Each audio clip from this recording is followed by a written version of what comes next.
Pero antes de hablar de liderazgo, quiero decirles que la palabra liderazgo no la vamos a encontrar ni en el Antiguo ni en el Nuevo Testamento. No es una palabra de la Biblia, es una palabra de origen secular. Sin embargo, aunque no está en la Biblia, no quiere decir que no se intuye que exista liderazgo. No sé si me voy a explicar. No está en la Biblia y alguien siempre, como soy médico, me gusta vacunar primero. Y los vacuno primero diciéndoles, vamos a tratar de un título que no es bíblico, pero de un tema que sí es bíblico. ¿Sí me explico? Y ya con esto vamos a hablar que no aparece la palabra como liderazgo, más bien aparece como mayordomía. Como mayordomía. Y entonces desde esa perspectiva, el primer título es diseñados y llamados por Dios para liderar. Diseñados y llamados por Dios para liderar. Levanten la mano los que hemos recibido a Jesucristo como nuestro Salvador y nos hemos bautizado en su nombre. Muy bien. Entonces, todo el de hoy, mañana y el domingo tiene que ver con cada uno de ustedes y conmigo.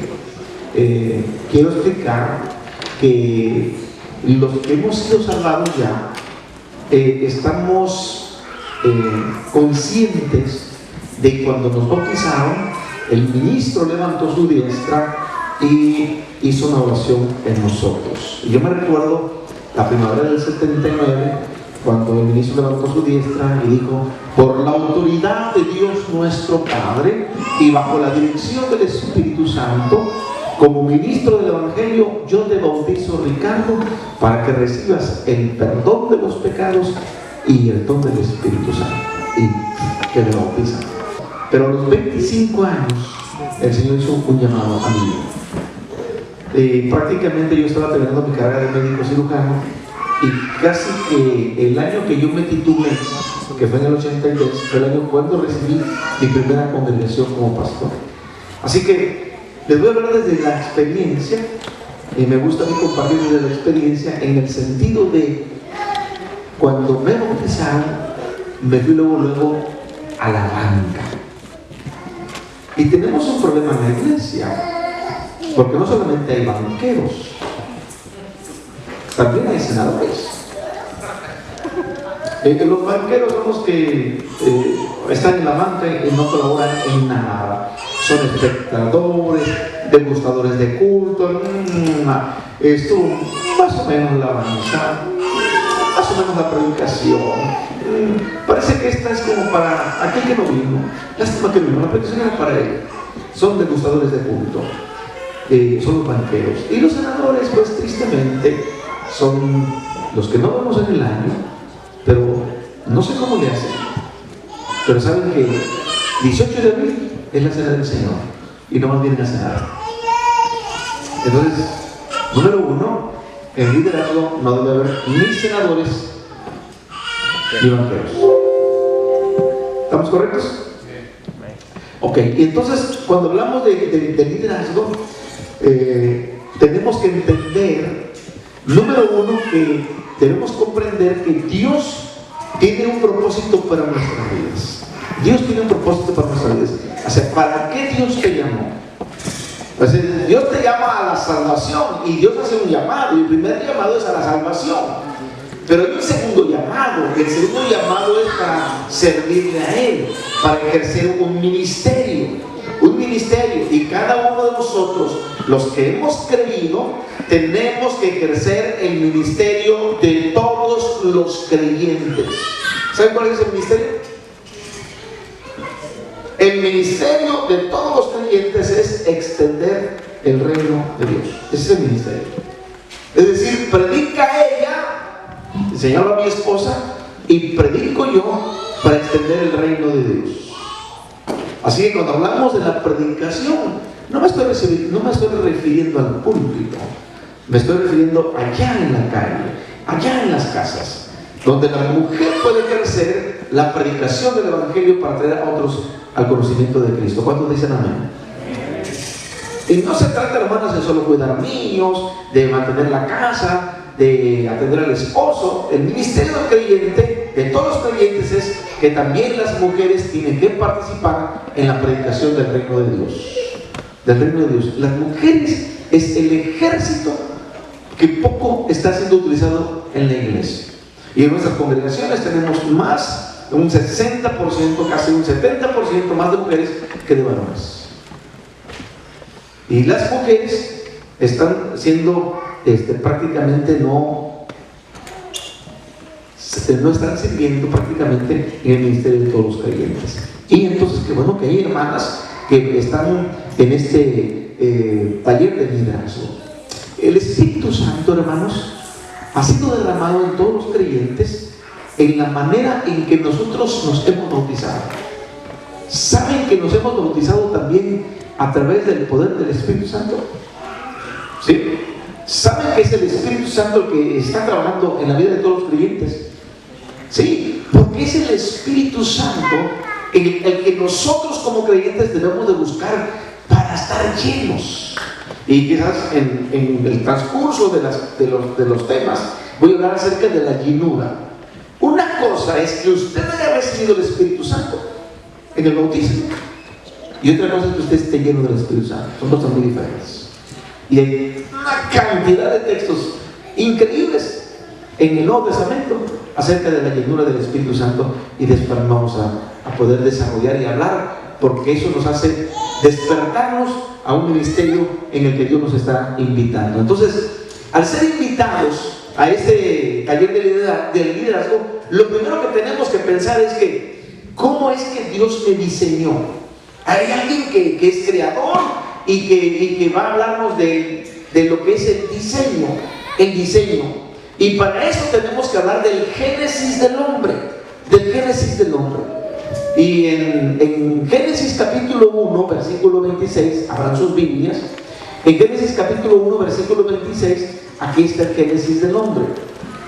Dice el versículo 26: entonces dijo Dios: hagamos al hombre a nuestra imagen, conforme a nuestra semejanza, y señoree en los peces del mar, en las aves de los cielos, en las bestias, en toda la tierra y en todo animal que se arrastra sobre la tierra. Dios crea al hombre, y la primera función y la primera responsabilidad que Dios le entrega es señoree. Por favor, subrayen la palabra así, anoten en su cuaderno, pues, si están anotando algo. No sé si les dieron hojitas y lapiceros. Va a ser importante que anoten algunas cosas. Si por ahí se pasó a decirles hojitas y lapiceros. Señoree, la palabra señoree viene de un vocablo, de una palabra que es radash, un término hebreo que es radash, y que esta palabra radash se traduce como estar a cargo, se traduce como ejercer dominio, se traduce como dirigir. Así que desde el principio Dios puso al hombre a dirigir. Dios lo puso a cargo de, dice el versículo, el texto que leíamos: señoree en los peces del mar, señoree en las aves de los cielos, señoree en las bestias, señoree en toda la tierra y en todo animal que se arrastra sobre la tierra. Y la palabra señoree es radash en hebreo, que significa dirigir, significa estar ¿qué? Estar a cargo, y significa ejercer dominio. El otro versículo que quiero que toquemos es en Génesis 1:28, cuando Dios le entrega al hombre la autoridad. La palabra autoridad en griego es exousia, y la autoridad dice: y los bendijo Dios y les dijo: fructificad y multiplicaos, llenad la tierra y sojuzgadla, y señoread en los peces del mar, en las aves de los cielos y en todas las bestias que se mueven sobre la tierra. Así que la otra palabra que señoree es radash, y la palabra sojuzgar es kabash, y la palabra kabash significa conquistar, significa someter, Y para hacer esta voluntad divina, hermanos, Dios equipa a Adán. Dios equipa a Adán con el propósito de que Adán tenga autoridad y se le entrega lo suficientemente para hacerlo y hacerlo y hacerlo bien. Entonces, cuando Dios capacita a Adán, lo capacita para que lo que va a hacer lo haga ¿qué? Lo haga bien. Lo haga bien. Entonces, vamos a ver que Dios creó al hombre con la habilidad para liderar y el hombre tiene la actitud para hacerlo. Muchas veces nos encontramos en nuestras congregaciones con hermanos que dicen, hermanos, que yo no creo que pueda ejercer un ministerio. Las estadísticas dicen, escuche bien, que si en 2 años que usted se bautiza, usted no ejerce un ministerio, usted se va a ir de la iglesia. Si en 2 años que usted se bautiza, no ejerce un ministerio, usted se va a ir de la iglesia. Entonces tenemos nosotros una problemática en la iglesia. Y la problemática que tenemos es de que tenemos que cerrar la puerta de atrás. Podemos bautizar 10, 15 al año, pero se nos van 25. Si estuviéramos en un equipo de fútbol, tenemos muy buena delantera, pero muy mala defensa. Porque nos anotamos mucho, pero también se nos anota mucho. Es decir, metemos muchos goles, pero también nos meten muchos goles. Y como pastores, no debemos darnos el lujo de perder miembros. Y de eso se trata el liderazgo. Por ejemplo, alguien dice, hermanos, que yo no sirvo para nada, no sé qué hacer. Y le digo, a ver, hagan así, jóvenes, hagan así. ¿Quién puede hacer así? ¿Todos? Entonces le digo, usted está listo para estacionar autos allá afuera. Si usted puede hacer esto, vaya a estacionar autos. Es mover con el dedo y diciéndole, aquí y por acá. Pero usted tiene que ministrar, usted tiene que servir. De eso se trata el liderazgo. ¿Sí me explico?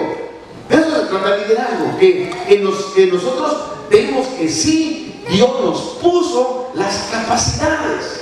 Tenemos las capacidades. Y tenemos nosotros que aprender estas 2 palabras, Radash y Kabash.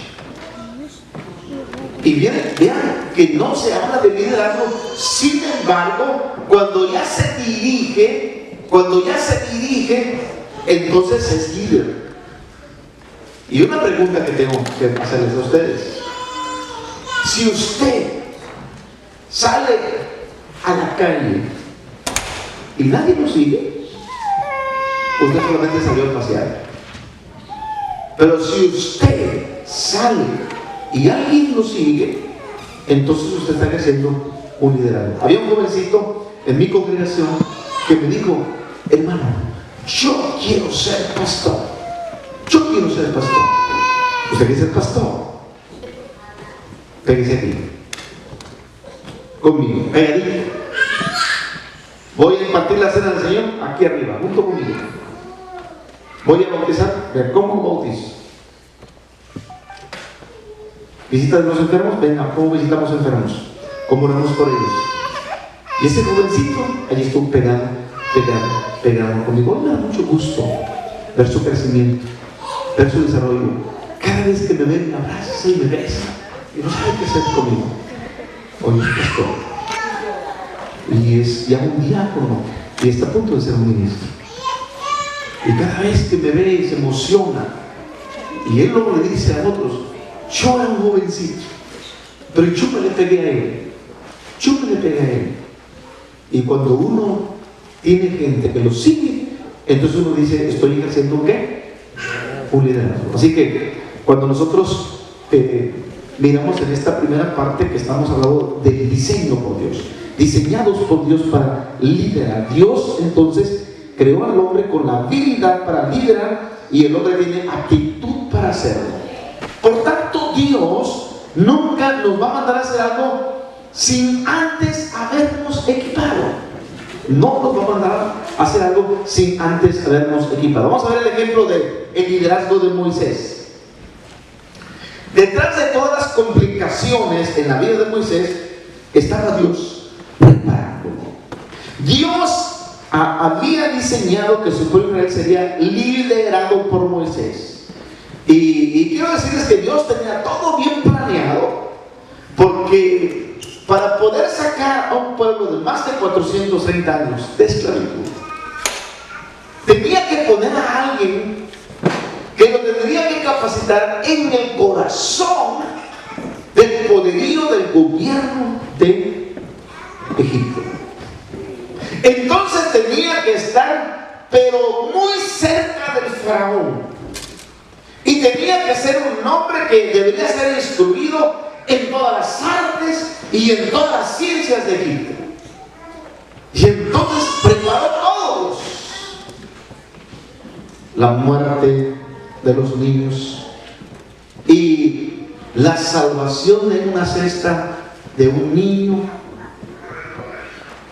de la tribu de Leví, y que fue en el río Nilo capturado por la hija del faraón.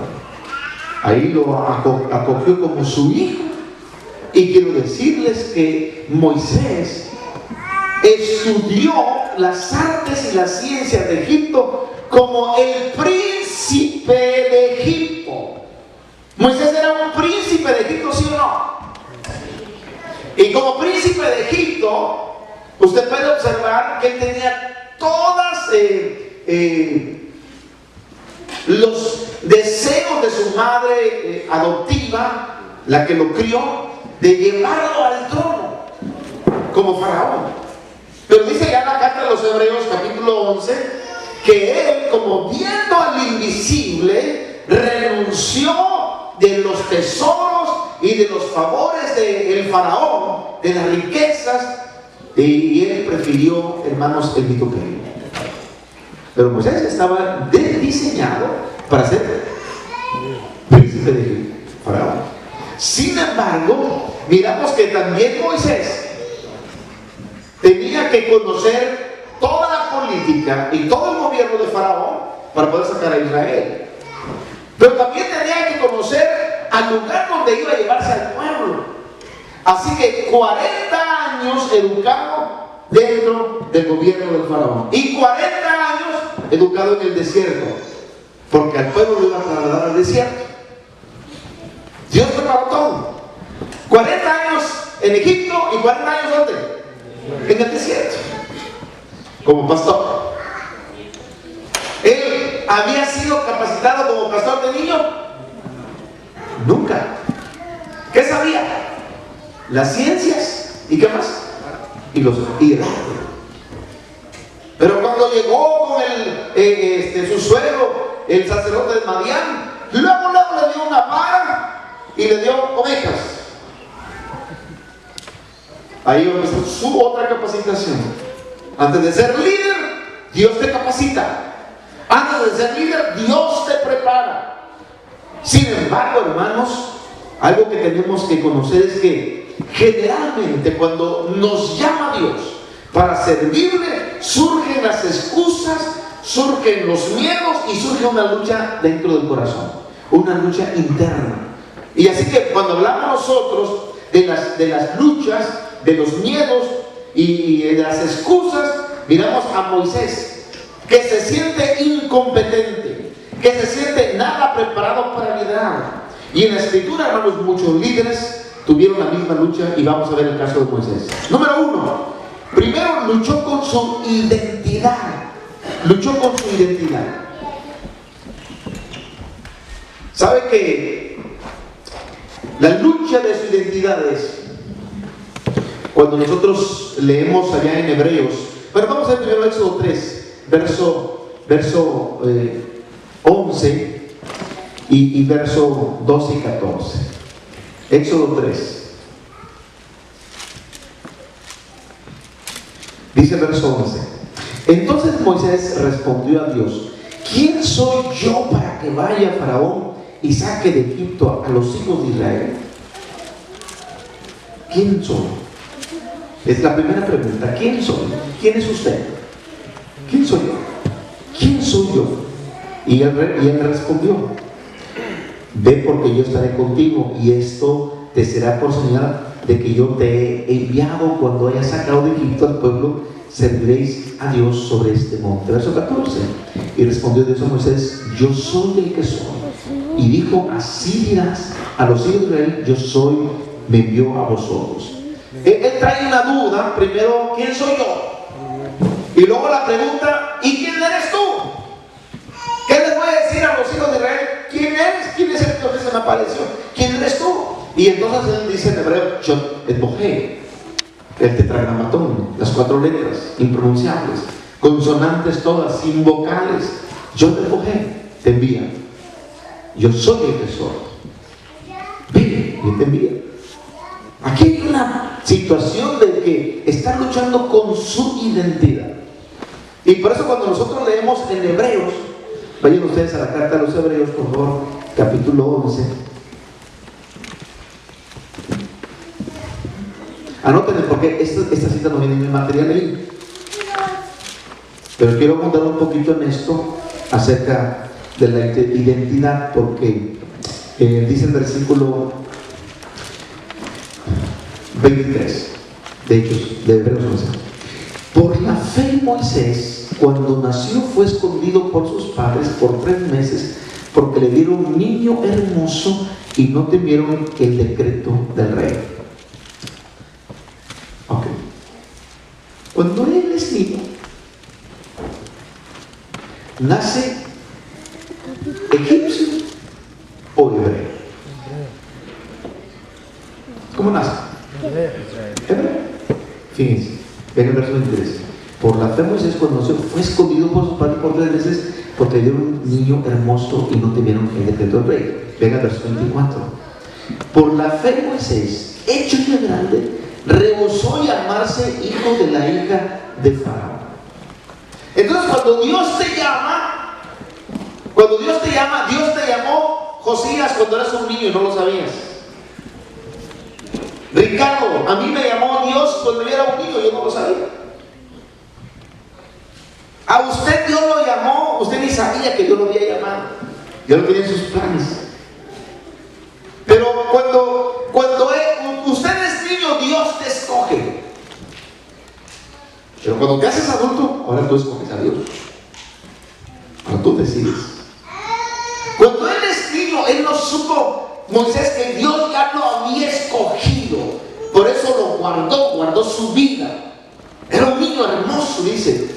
Pero dice el verso 24, pero cuando él ya fue adulto, ya fue grande, entonces él buscó y aceptó a Dios.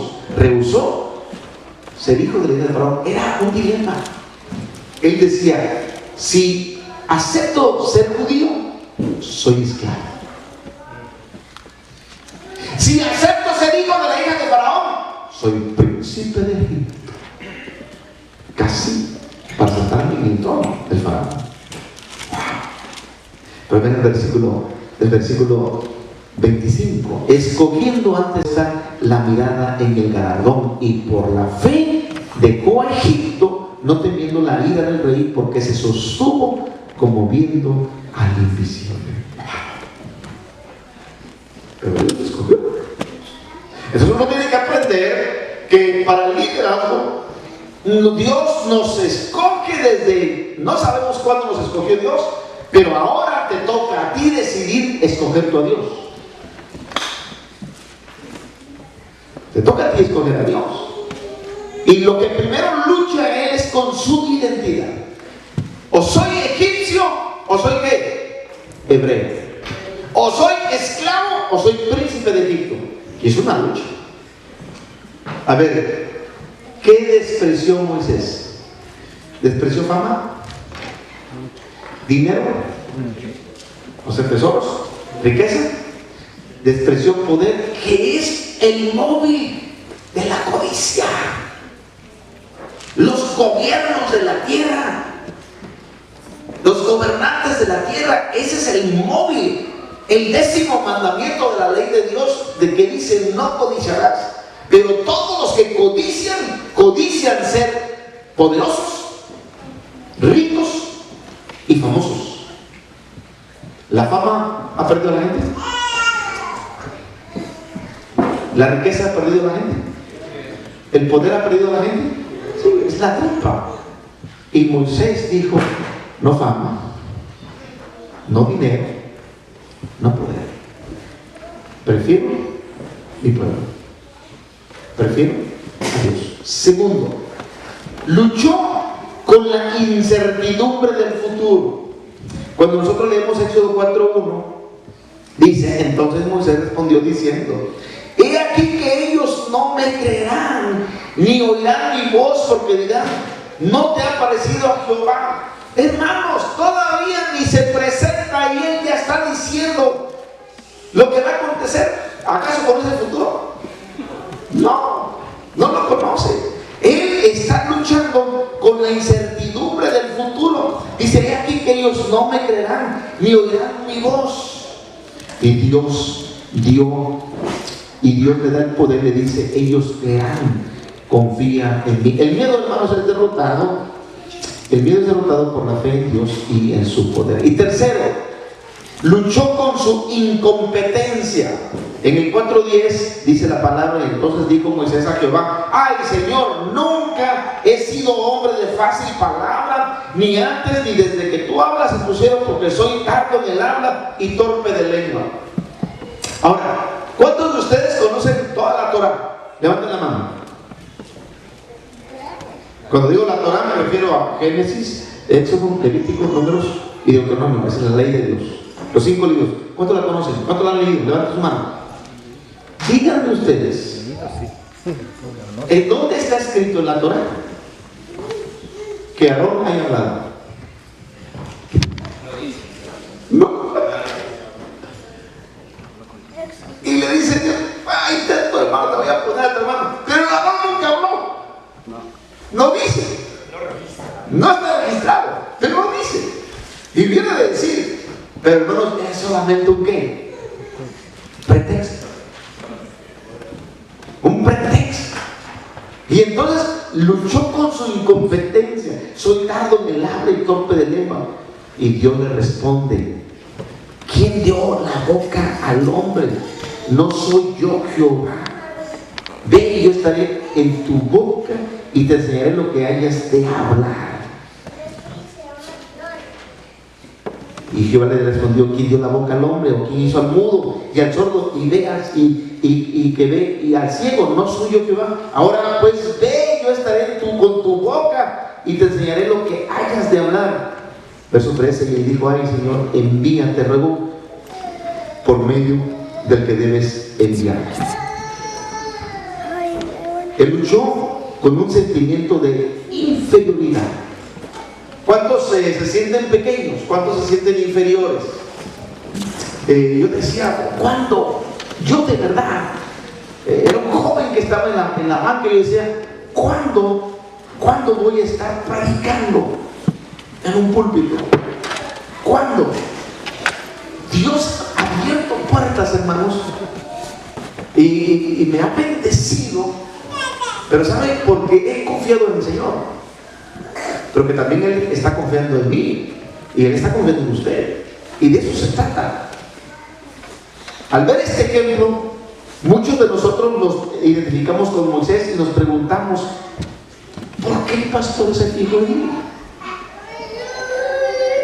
¿Por qué el pastor se fijó en mí? Y alguien me dijo, no, yo estoy esperando que Dios me hable.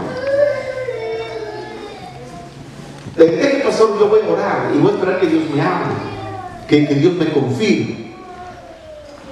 Y entonces yo le digo, ¿tú crees que Dios no puede hablar a través de su siervo y decirle, hermano, venga,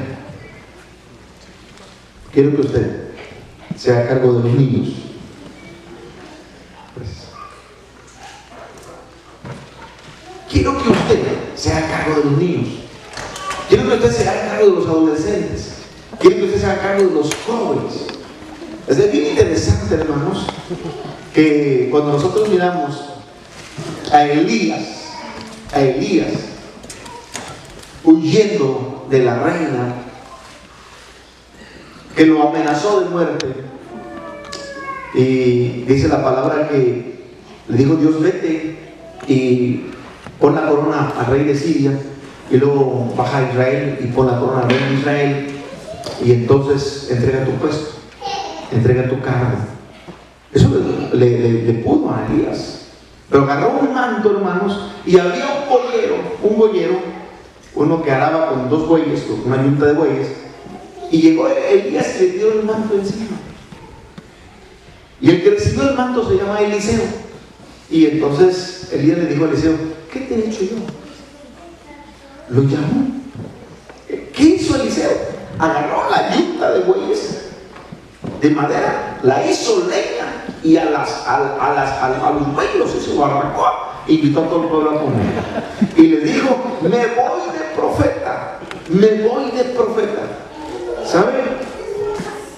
El llamado es, le aventó el manto encima. Ese fue el llamado. Y a veces nosotros, cuando el pastor nos llama para servir, nos rehusamos y decimos: pastor, ¿quién soy yo? ¿Quién soy yo? ¿Cuántos están sirviendo ya en la iglesia? Levanten su mano. En un liderazgo. ¿Cuántos quieren ser pastores? Levanten su mano. Wow, me encanta. Es que esto es bien interesante. Que haya disposición, que haya disponibilidad. Pero es bien importante la capacitación, y Dios se encarga de eso, de la capacitación, y de eso trata el taller de liderazgo. Detrás, hermanos, del liderazgo de Moisés, pues hay estas 4 cosas que ya dijimos. Pero tenemos nosotros que marcar en lo que implica el liderazgo efectivo. ¿Cuál es el liderazgo efectivo? Las bases del liderazgo efectivo. Primero, es que en el liderazgo efectivo se percibe, hermanos, una necesidad real. Cuando nosotros leemos el libro de Nehemías, en el libro de Nehemías, nos vamos a dar cuenta que Nehemías estaba lejos de Israel, y abran su Biblia en el primer capítulo de Nehemías. Después de Esdras está Nehemías. Y dice el capítulo 1 que Nehemías preguntó, verso 2, que vino Hanani, uno de mis hermanos, con algunos varones de Judá, y les pregunté por los judíos que habían escapado y que habían quedado de la cautividad y por Jerusalén. Y me dijeron: el remanente, los que quedaron de la cautividad allí en la provincia, están en gran mal y afrenta, y el muro de Jerusalén derribado y sus puertas quemadas a fuego. Dice la palabra, hermanos, usted le dio Nehemías, él lloró. Y para un liderazgo efectivo, su base es: tenemos que percibir una necesidad real. Y en su época, Nehemías se destacó por ser sensible y lograr percibir una necesidad mostrada por Dios, pero también involucrarse por dirección divina en la solución del problema. Y no solamente hay que percibir, sino también hay que poseer un don dado por Dios. Estos tienen un don que concuerda perfectamente con la necesidad del momento, y que además son competentes en el área. Miren, los grandes constructores de Jerusalén, por un lado en lo espiritual fue Esdras, y por otro lado en lo material fue ¿quién? Nehemías. ¿A quién se dedicó a reconstruir los muros de la ciudad? Nehemías. ¿Quién se preocupó por reedificar la fe del pueblo? Esdras. Ambos fueron constructores, uno dedicado a la fe y otro dedicado a los bienes materiales, a la ciudad, al templo y todo esto. Es decir, que poseen un don dado por Dios. Pero lo más importante, hermanos, es que se trata aquí de pasión. Hay que desplegar una pasión por las cosas. Uno tiene que apasionarse. Hay que apasionarnos por las almas, hermanos.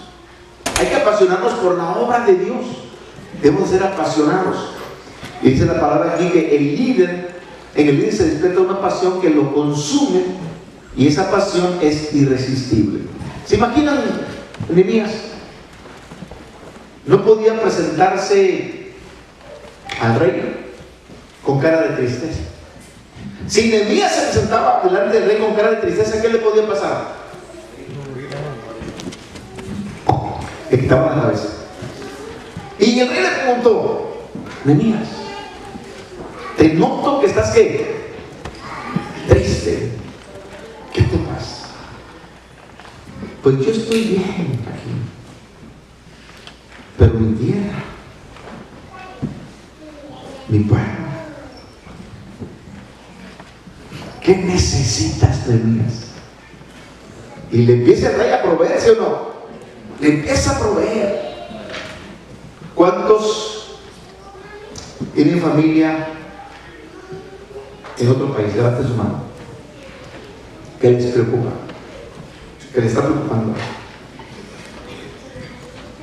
Y estamos con esa preocupación.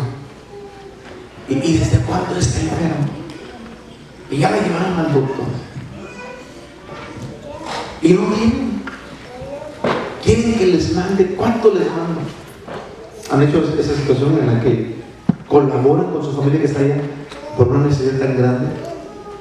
Porque sienten, les mueve en su corazón. Eso es pasión.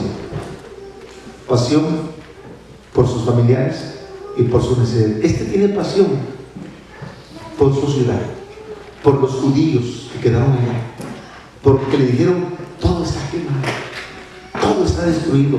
Y se puso a llorar y se entristeció y se levantó como un líder. Ahora la pregunta: ¿qué labor tenía Nehemías en el palacio? ¿Saben? Copero. ¿Qué era? Copero. Era copero, como los de anoche, los que les pusieron la copa en su mano. Él se encargaba de servirle la copa ¿a quién? Al rey. Sí, él iba. Entonces él tenía una función. Y le dijo: no, que me quede sin copero. Vaya usted para allá. Vaya usted. Hay un liderazgo, despliega pasión. Y quiero decirles, hermanos, que no cabe duda, hermanos, que es bueno tener recursos. Sin embargo, muchos de los jueces de Israel, número uno, ni eran ricos en dinero, ni tampoco en personas, ni tampoco en talentos cuando empezaron su liderazgo. Por ejemplo, Gedeón, acuérdense de Gedeón. Gedeón, ¿qué hacía? Agarraba y juntaba sus manojos de lo que cosechaban y los escondía en las cuadras, porque venían los madianitas y arrasaban con todo y se llevaban toda la cosecha, y él se escondía. ¿Alguien que se esconde es valiente? ¿Alguien que se esconde es valiente? No. Y sin embargo, ¿qué dice el ángel de Jehová? Varón esforzado y valiente. ¿Cómo? Varón esforzado y valiente. Varón esforzado y valiente. Yo no le veo nada de eso. Pero Dios sí. Yo no le veo, ni nosotros le vemos, pero Dios sí lo ve. Varón esforzado y valiente. Alguien que se esconde. Sin embargo, ni eran ricos, ni tenían recursos de personas, ni talentos. Y si yo me volteo a ver a Sansón, no, hombre, bien mujeriego, débil con las mujeres. ¿De qué servía tanta fuerza si una mujer rubia?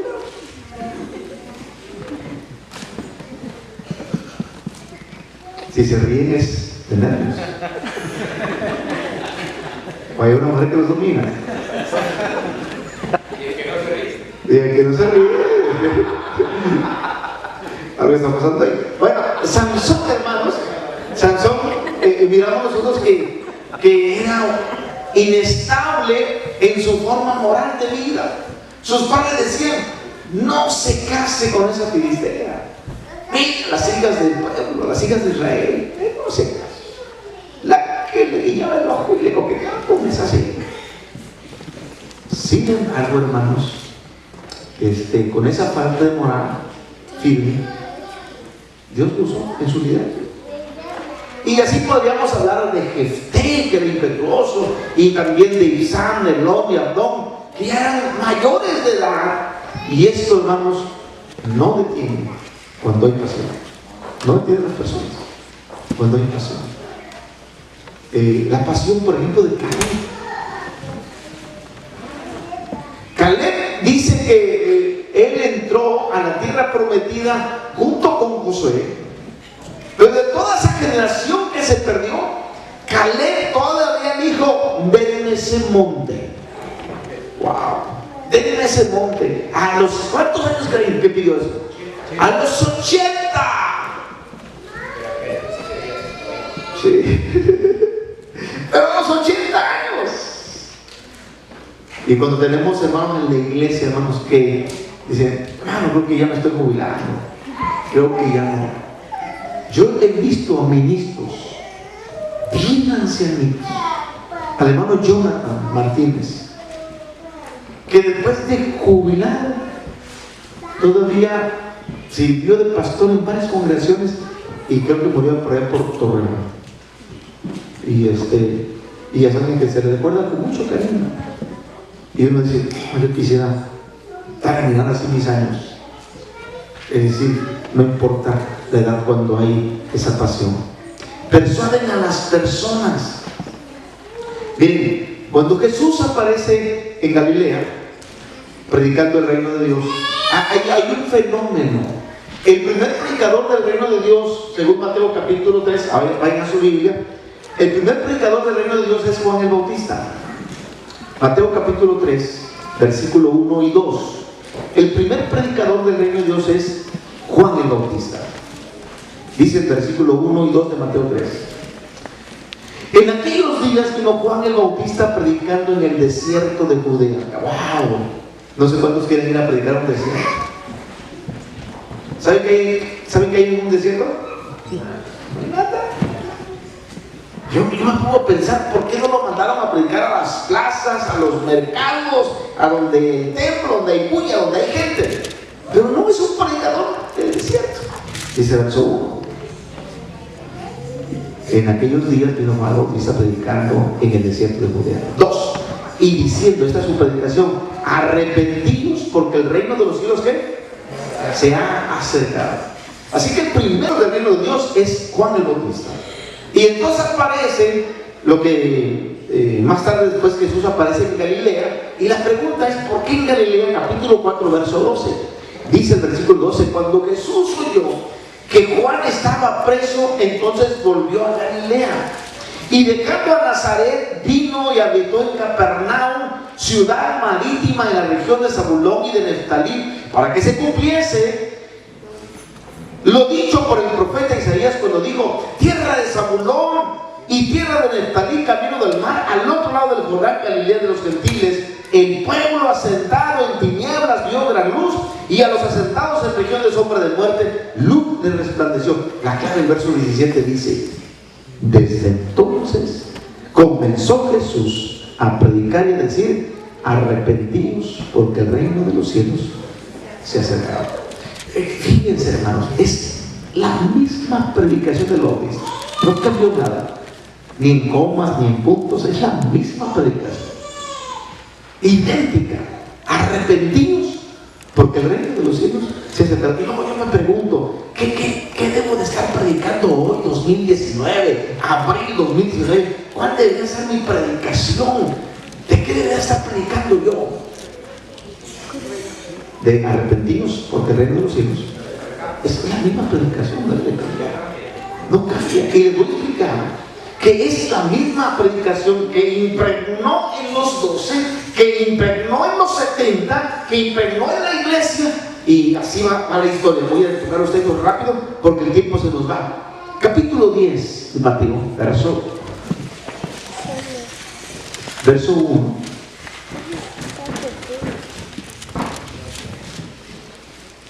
Entonces, llamando a sus discípulos, les dio autoridad sobre los espíritus inmundos para que los echen fuera y para sanar toda enfermedad y toda dolencia. Este recurso de liderazgo de Jesús es está vinculado en el capítulo 9. Por favor, localicen el versículo 35. Recorría Jesús todas las ciudades y aldeas, enseñando en las sinagogas de ellos y predicando. ¿Qué predicaba, hermanos? ¿El evangelio de qué? No les oigo. ¿De qué? No les oigo. ¿De qué? Del reino. Y sanando toda enfermedad y toda dolencia en el pueblo. Pero vean el verso 36. Y al ver las multitudes, tuvo compasión de ellas, porque estaban desamparadas y dispersas como ovejas que no tienen pastor. Entonces dijo a sus discípulos: a la verdad la mies es mucha, más los obreros ¿qué? Pocos. Rogad pues al Señor de la mies que envíe obreros a sus mies. Y entonces viene 10:1. Nombro 12. Mis primeros obreros. Aquí están 12. Primero dice: compasión por la gente. Es mucha la mies y pocos ¿qué? Obreros. Es decir, para Jesús solito, la predicación del reino era una epopeya, algún fenómeno, algo grandísimo. Y dijo: esto yo lo tengo que ¿qué? Compartir, delegar. Nombrar liderazgos, nombrar líderes. Y el capítulo 10, verso 1, entonces nombra ¿cuántos? A 12, verso 5. Y a estos 12 envió Jesús y los instruyó y les dio instrucciones diciendo: por camino de gentiles no vayáis, y en ciudades samaritanos ¿qué? No entréis, sino id antes a las ovejas perdidas de la casa de Israel. Y el verso 7, que es el clave: yendo. ¿Qué tienen que hacer? ¿Qué van a predicar? No les oigo. ¿Qué van a predicar? El reino de Dios. El reino de los cielos se acerca. La misma predicación de Juan, la misma predicación de Jesús, la misma predicación de los 12. Lucas capítulo 10, los 70.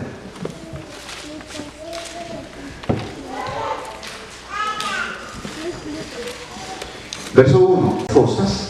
Designó el Señor también a otros 70, quienes envió de 2 en 2 delante de él a toda ciudad y lugar donde él había de ir. Y empieza el Señor a dar instrucciones.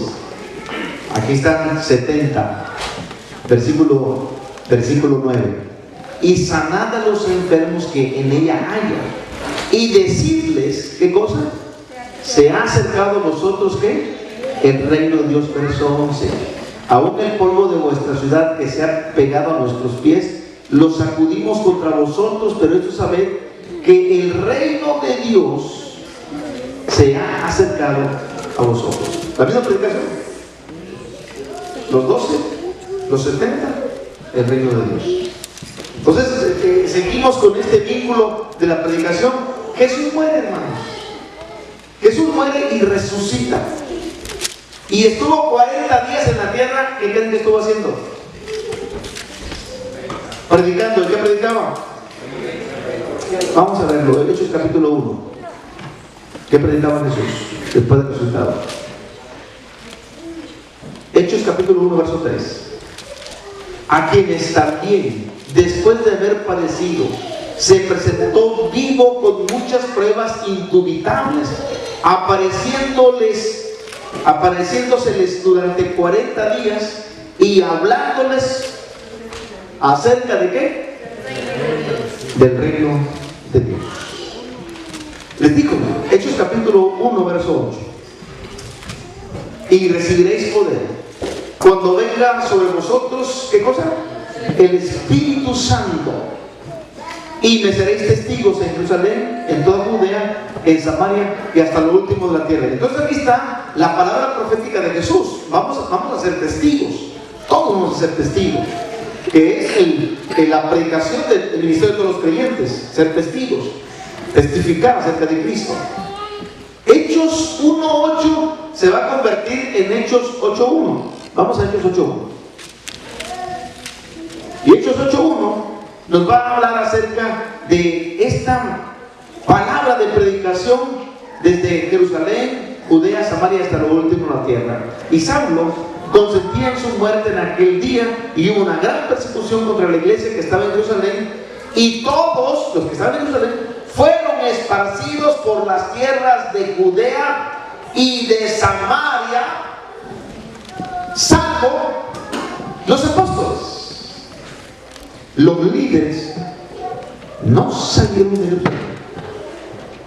Toda la iglesia sí. El liderazgo estaba los generales estaban en el centro de operaciones. Jesucristo, miren, cuando Él deja Nazaret para irse a Galilea, como leíamos en Mateo capítulo 4, lo hizo para poner un centro de operaciones. Capernaum fue su centro de operaciones, y desde ahí de Capernaum salía a todas las ciudades y a las aldeas a predicar. Jerusalén es el centro de operaciones de los apóstoles, y todos fueron esparcidos. Y los que fueron esparcidos, en el versículo 4, y los que fueron esparcidos iban por todas partes anunciando ¿qué? El evangelio. Pero ahora vamos a conjuntarlo. ¿Qué evangelio estaban anunciando? Verso 12, 8:12. Y en el 8:12 dice: pero cuando creyeron a Felipe, que anunciaba el evangelio ¿de qué? Ya, entonces está conjuntado ahí. El evangelio que anunciaba era el evangelio ¿de qué? Del reino de Dios. ¿Qué predicaban? El reino de Dios. ¿Qué predicaban los 12? El reino de Dios. ¿Qué predicaban los 70? El reino de Dios. ¿Qué predicó Juan el Bautista? El reino de Dios. ¿Qué predicó Cristo? ¿Qué va a predicar usted? El reino de Dios. Ahora vamos a ver la última escritura de Lucas, en Hechos capítulo 28, versículo 30 y 31, donde dice que era lo que predicaba Pablo encarcelado en un domicilio. Hechos capítulo 28, verso 30 y 31. Están anotando los textos, ¿verdad? Espero que los anoten. Esto no viene en el material que les voy a dejar. Así que vámonos rápido. 28, 30 y 31. Dice el versículo así: y Pablo permaneció 2 años enteros en una casa alquilada y recibía a todos los que a él venían, predicando. ¿Qué predicaban? El reino de Dios, y enseñando acerca del Señor Jesucristo abiertamente y sin impedimento. Entonces, liderazgo efectivo tiene que ver con poseer un don, tiene que ver con desplegar pasión, tiene que ver con persuadir a las personas. Hay que persuadir a las personas. Y entonces la predicación del reino de Dios es para persuadir a las personas. Los líderes no actúan solos, tienen seguidores, tienen que tenerlos debido a que tienen una causa más grande que ellos necesitan de los demás para llevarla a cabo. Y si nosotros vemos el liderazgo en el Nuevo Testamento, vamos a ver que es el Espíritu Santo el que empieza a tocar a las personas y a guiarlas. Hechos capítulo 13. En Hechos capítulo 13, que están en oración, que están allí en la iglesia de Antioquía. Antioquía se ha convertido en una iglesia misionera. Están pensando en la gente. Dice: y había entonces en la iglesia que estaba en Antioquía profetas y maestros: Bernabé, Simón el que se llamaba Níger, Lucio de Cirene, Manaén el que se había criado junto con Herodes el tetrarca, y Saulo. Ministrando estos al Señor y ayunando, dijo el Espíritu Santo. ¿Quién dijo? El Espíritu Santo. ¿Qué fue lo que dijo? Apartadme a Bernabé y a Saulo para la obra a que los he llamado. Nosotros tenemos que ser personas interesadas por las personas. Y el líder que me encanta del Nuevo Testamento, que me gustaría que hubiera muchos, es una persona que se habla muy poquito de él en la Biblia, que aparece unas 2, 3 veces su nombre, que ni siquiera es su verdadero nombre, aparece con el nombre de un apodo, y que debería tener cada iglesia un Bernabé. Bernabé es un nombre que ni siquiera es su nombre, y entra a la misión y entra a liderarlo por una situación de crecimiento. Los apóstoles dicen: oye, Bernabé, vaya usted a Antioquía. Hermanos, Antioquía es otra ciudad, pero es otro país. Es Antioquía de Siria, es otro país. Él está en Jerusalén, en Israel. Y va a ir al norte, a otro país. Y en ese país, la iglesia está explotado. Hay un crecimiento increíble. Miles y miles de gentiles están entrando a la iglesia. Y yo nos explico cómo es posible que miles de gentiles están creyendo cuando la iglesia al principio fue una iglesia exclusivista. ¿Saben lo que significa exclusivista? Solo Israel, solo los judíos, nadie más. Hechos 11:19. Ahora bien, los que habían sido esparcidos a causa, lo que leíamos allá en Hechos 8, a causa, dice, a causa de la persecución que hubo con motivo de Esteban, pasaron hasta Fenicia, Chipre y Antioquía, no hablando a nadie la palabra, sino solo a quienes, a los judíos. O sea que usted y yo estábamos desaparecidos del mapa. Todos los gentiles. ¿Eran nada más para quiénes? Para los judíos. Pero para que se cumpliera la palabra que dijo Juan el apóstol, porque de tal manera amó Dios a los judíos que ha dado su Hijo unigénito para que todo aquel que en él cree no se pierda, mas tenga vida eterna. Juan 3:16. Amén. ¿Verdad que no? Porque de tal manera amó Dios que. Y entonces viene aquí el versículo 20, pero había entre ellos varones, unos varones de Chipre y de Cirene, los cuales cuando entraron en Antioquía hablaron también a los griegos anunciando el evangelio del Señor Jesús, y la mano del Señor estaba con ellos y gran número creyó y se convirtió al Señor. Esta noticia, ven el verso 22, llegó estas cosas a oídos de la iglesia que estaba en Jerusalén, y enviaron a Bernabé que fuese hasta Antioquía. Y fue así, estamos en Hechos 11, 19 al 22. La noticia llegó ¿a dónde? A Jerusalén, de donde salió toda la predicación. Y dijeron, vaya a ver qué está pasando en Antioquía.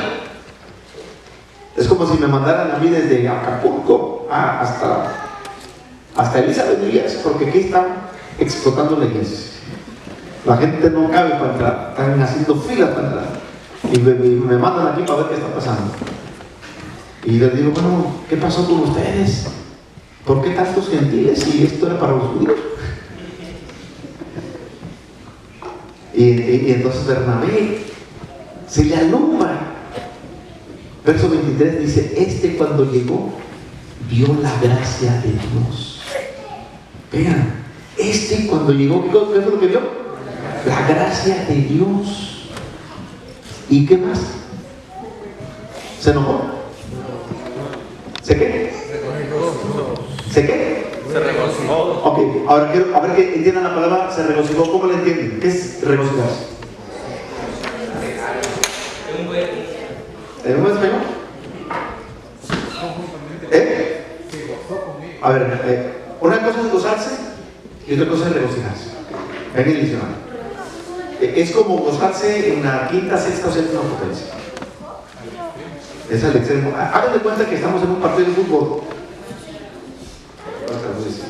Es un partido de fútbol y mi equipo anota un gol. Y yo me voy a la alambrada y... Entonces yo me imagino a Bernabé que dice... Todo de felicidad. ¿Qué? Usted acaba de recibir a Cristo y se bautizó. ¡Wow! Pues se está regocijando. Se regocija, se alegra. Pero es una alegría más allá. No es como cuando canta usted grande gozo y ni siquiera sonríe. Pero la palabra exhortar significa motivar, animar. El líder es alguien que está con gozo. El líder está pendiente de las personas. El líder está pendiente de la gente. Y entonces él dice, con propósito de corazón, permanezcan fieles a Dios, no se pierdan. Qué bueno que ya dejaron de ser gentiles. Qué bueno que son de la iglesia de Dios. Qué bueno que dejaron el paganismo. Qué bueno que dejaron los ídolos. Qué bueno que dejaron la inmundicia. Qué bueno que dejaron todo aquello. Pero ahora dice, permanezcan fieles a Dios.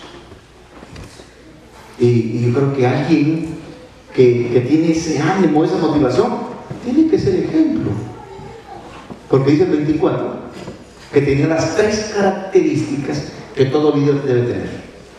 Las 3 características que todo líder debe tener. ¿Qué tenía? ¿Era un hombre de qué? ¿De buen qué? Hermanos, es la clave. Buen testimonio. ¿Lleno de qué? ¿Se acuerdan que les iba a decir que íbamos a tocar los gallinos? Que no es lo mismo tener el Espíritu que estar lleno del Espíritu. Porque la pregunta es, los apóstoles,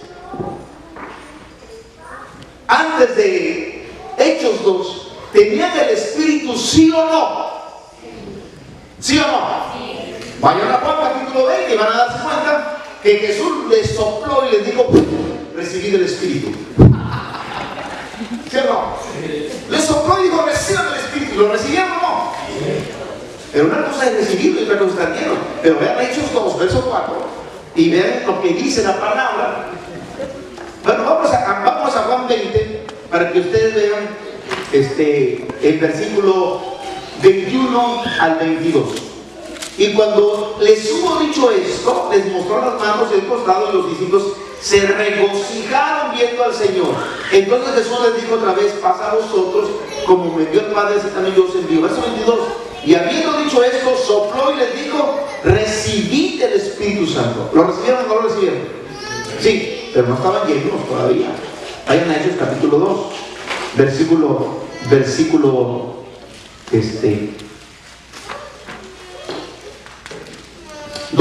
2. Y de repente vino del cielo un estruendo como de un viento recio que soplaba, el cual llenó toda la casa donde estaban sentados, y se les aparecieron lenguas repartidas como de fuego, asentándose sobre cada uno de ellos, y fueron todos llenos del Espíritu Santo y comenzaron a hablar en otras lenguas según el Espíritu les daba que hablasen. Ok, pregunto, en este versículo de Hechos 2:4, ¿estaba Pedro y Juan, sí o no? ¿Sí o no? ¿Sí o no? Estaban Pedro y Juan ahí, llenos del Espíritu Santo. Ahora, esos que estuvieron llenos en Hechos 2:4, ¿volvieron a ser llenados otra vez? Sí. Vamos a ver a la Biblia otra vez. Volvieron a ser llenados, Hechos capítulo 4. Ahora ellos están en el pórtico de Salomón, los agarran, dice el verso 8. Entonces Pedro, lleno del Espíritu Santo, les dijo, gobernantes del pueblo, él estaba lleno del Espíritu Santo.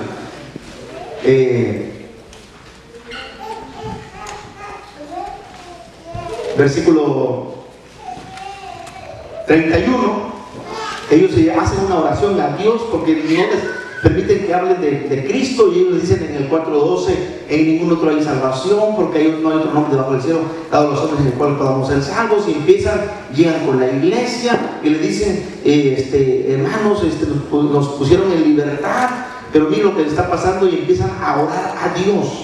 Dice el verso 24, y ellos habiéndolo oído, alzaron unánimes a la voz a Dios y empezaron a orar. Dice, soberano Señor, tú eres el Dios que hiciste, y empiezan a orar. Y versículo 30 y dice, mientras extiendes tu mano para que se hagan sanidades y señales y prodigios mediante el nombre de tu Santo Hijo Jesús, cuando hubieron orado, el lugar en que estaban congregados tembló, y vuelvo a decir, y todos fueron llenos del Espíritu Santo y hablaban la palabra con denuedo. ¿Por Dios? Otra vez. Pero vámonos. El capítulo 9. Otro que también fue lleno del Espíritu Santo. Versículo 16, del 9:16. Porque yo les mostraré cuán es necesario padecer por mi nombre. Fue entonces Ananías, entró en la casa de Saulo, dice, poniendo sobre las manos, dijo, hermano Saulo, el Señor Jesús que se te apareció en el camino por donde venías me ha enviado para que recibas la vista y seas lleno del Espíritu Santo. Y el capítulo 6, que yo me salté, cuando nombraron a los diáconos, uno de los requisitos es que estuvieran bien, llenos del Espíritu Santo, de buen testimonio y llenos. Y el capítulo 11, versículo 23 que leemos, Bernabé estaba lleno de qué? Del Espíritu Santo. Ok, entonces 3 características que tiene que tener el líder: buen testimonio, lleno del Espíritu Santo y lleno de fe. Repitan: buen testimonio, lleno del Espíritu Santo y lleno de fe. Entonces, cuando hablamos de lo que es el liderazgo efectivo, la persona tiene que desplegar, persuadir a las personas, desplegar una pasión, poseer un don dado por Dios y perseguir un propósito. Es difícil y casi que imposible separar liderazgo de propósito. Liderar sin un claro sentido del propósito dado por Dios es caminar hacia resultados dispersos, confusos y desalentadores. El líder debe caminar hacia metas específicas. Hay una visión, y cuando no hay visión estamos caminando a ciegas. Entonces, voy a concluir. ¿Somos creados por Dios, sí o no? ¿Y para qué estamos diseñados, hermanos? ¿Para ser líderes? ¿Sí o no? Sí, ok. ¿Cuántos son líderes en su casa? Hermanas, ¿a poco no lideran a sus hijos? También los varones. Tenemos que ser líderes. Nuestros hijos tienen que seguirnos. Cuando sus hijos no lo siguen a usted, preocúpese. Mire, yo tengo un jovencito que acaba de cumplir 18 y cada vez que me escribe, porque está en Acapulco, yo vivo en Cuernavaca, me dice: papá, lo extraño, pero no se me despega, está aquí. Y yo no le digo que es lo que tú tienes que hacer lo que tú quieras hacer. Y yo de una vez te digo, el pastorado, Dios es el que llama. Cuando hay hermanos que llegan a tomar un liderazgo donde Dios no los llamó, son entrometidos. Ahí Dios no los llamó y van a fracasar. Entonces, hay que estar bien seguro donde Dios te llamó. Donde Dios te llamó. Entonces aquí es creados y llamados por Dios, ¿para qué? Para liderar.